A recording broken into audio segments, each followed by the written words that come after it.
Dostoyevski ve köpek. Bir konuşma. Bir şiir. Rus çarının öfkesini kazanan bir yazar. Dostoyevski. Cezası. Sibirya'ya sürgün. Sibirya'daki sürgün yıllarında, Dostoyevski insanları yeniden tanıdı. Halkı bildiğini sanıyordu.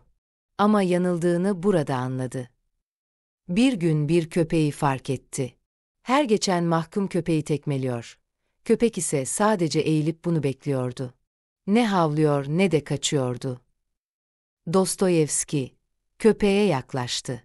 Bu defa onu tekmelemedi. Başını okşadı. Köpek ne yaptı dersiniz?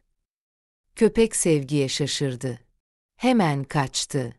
Ve o günden sonra Dostoyevski'yi ne zaman görse ondan uzaklaştı. Ruhu köleleştirilmiş bir varlık için. Sevgi, bilinmeyen bir tehdittir.